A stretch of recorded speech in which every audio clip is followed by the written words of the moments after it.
Hi guys, it's Violet with Listen to Your Body, and I just wanted to come in here today to share with you some awareness out there when it comes to like stroke patient. Like my husband, have a stroke in 2021, and it took a long time for us to know really what was happening to him after the stroke. Because after the stroke, around 6 months after the stroke, he started to feel pain.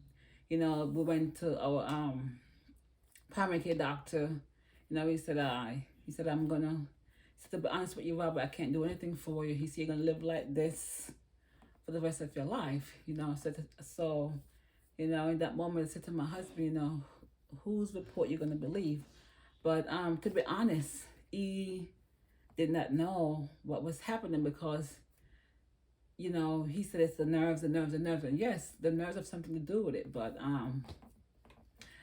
so the first stroke doctor we went to, neurologist we went to, he just, went over the notes and stuff in the what they have in the computer and stuff like that, and said yes, we're gonna give it this drug, that drug, that drug. If it doesn't work, stop taking it. So we did.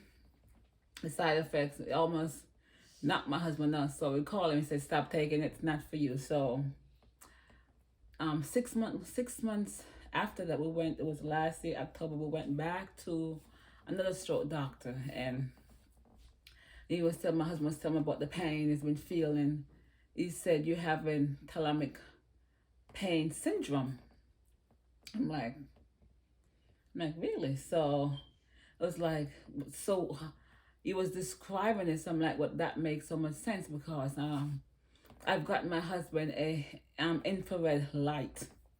I don't know if you're familiar with infrared light. It's light. It's good for like nerve pain. So I got that for him, and it didn't do anything for him. So when the thalamic is affected, by stroke, it disturbs the sensory glands. So whatever, the brain is not picking up. Okay, the brain, whatever I put on my husband, like give him whatever is taken, the brain is not saying, okay, I'm getting something. There's no signal there. It's a disconnect.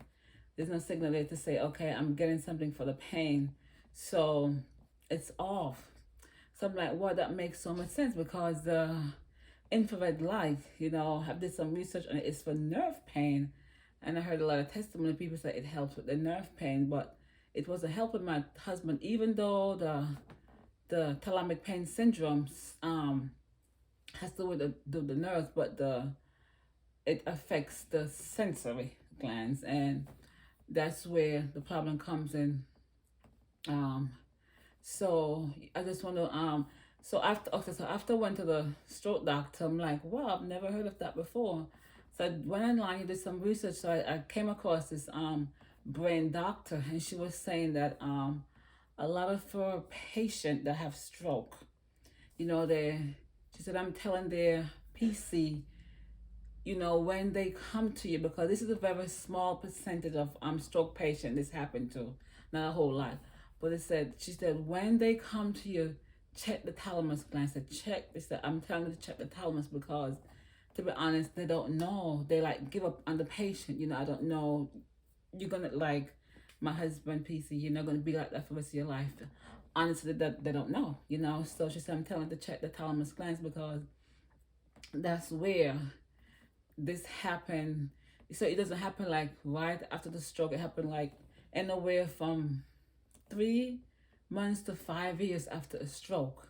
With my husband happened 6 months after the stroke. He started to feel the pain, and the numbing, the burning sensation, and like a nerve, pain. So a lot of people, if you're if you're out there, a loved one with stroke, or even yourself, this has happened to, make sure do a lot more research, what's going on, and talk to your PC, go to your find out the neuro doctor, make sure what's going on, because it's not not easy. Like my husband is in pain like all day, all day. So if you're out, then you go through, going through pain, going through the thalamic pain syndrome. You don't know what it is. Just make sure that you seek help. Just don't give up. Don't give up. I remember who you serve. You serve a great healer. The Father said, I am the one that healeth thee. So, be of good courage. It can be discomforting. And it's so important that you get support. It's so important.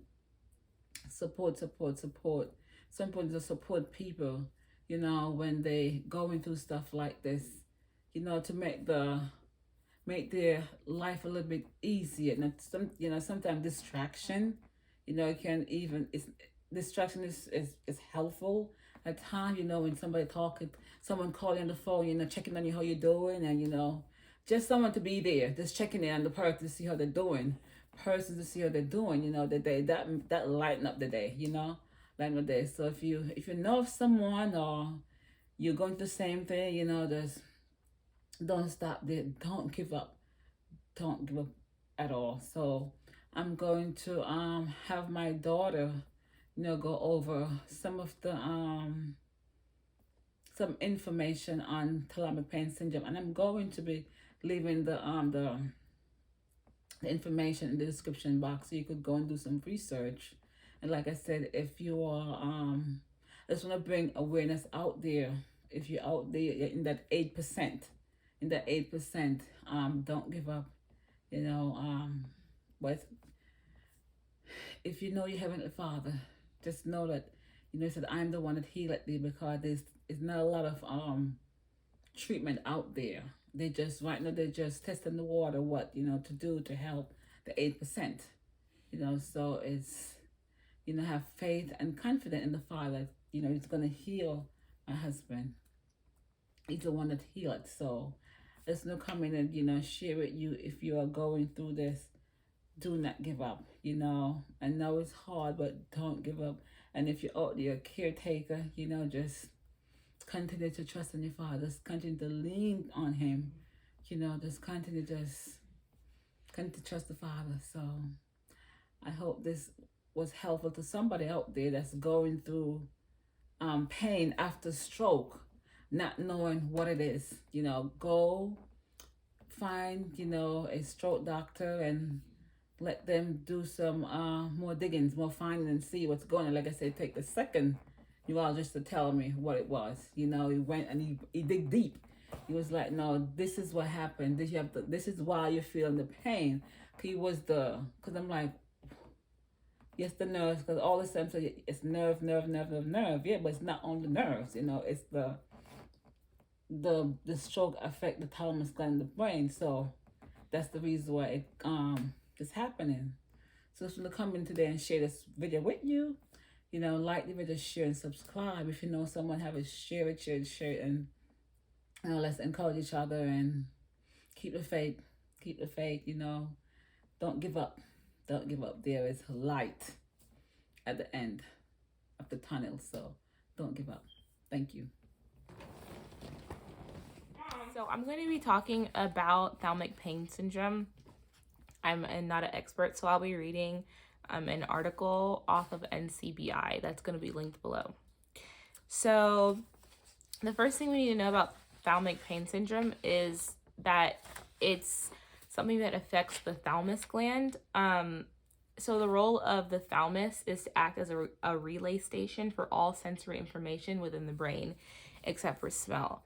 And so what happens when you have a CVA, or a cerebrovascular accident, I think that can also be called a stroke in some incidents, is that it damages the thalamus. Now, these patients don't typically experience the thalamic pain syndrome in the very beginning. It's usually, it says months to even like up to 5 years after their stroke, they begin to experience pain like this.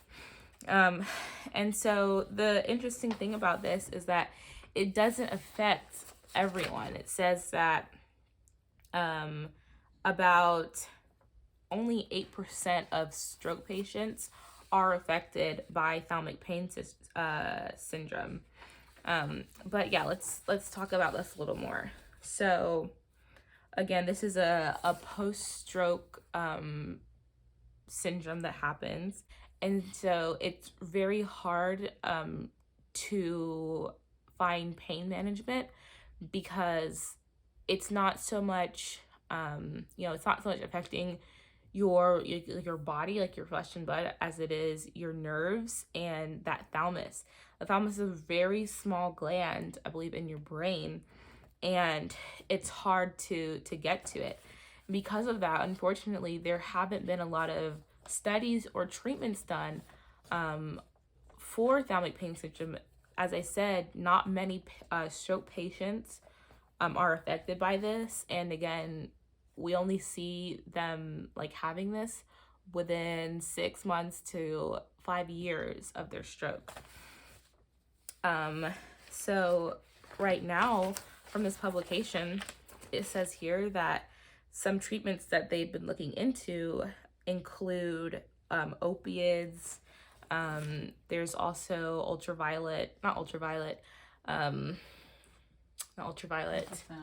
ultrasound. Okay. There's also ultrasound treatments that they've been looking into as well.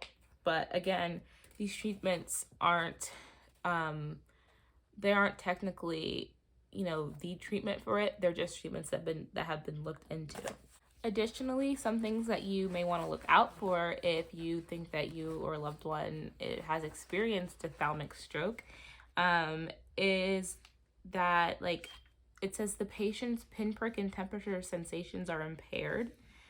The affected area that the patient reports pain is usually colder than the unaffected area.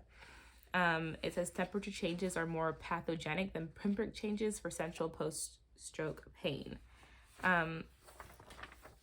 As well, you may not get this diagnosis right away. It says that the prognosis is typically poor. I know for my father, he had to go to many doctors before a stroke doctor finally told him this is what he had. So it says up to 5% of patients experience moderate to severe pain following a cerebral infarction. So like I said before, the number of patients who have thalamus syndrome or thalamic pain syndrome is very low, and the amount of patients, post-stroke patients who have pain is really low. So it's really hard to find a diagnosis for that. The problem with this is that because it hasn't been diagnosed and this is extremely painful, patients may have like depression and things like that because it is painful, and it's hard to manage that pain. So if you or anyone else that you know may think that you have thalamic pain syndrome or had a thalamic stroke, please refer to your doctor, or look on this article. It's going to be posted, as I said, below.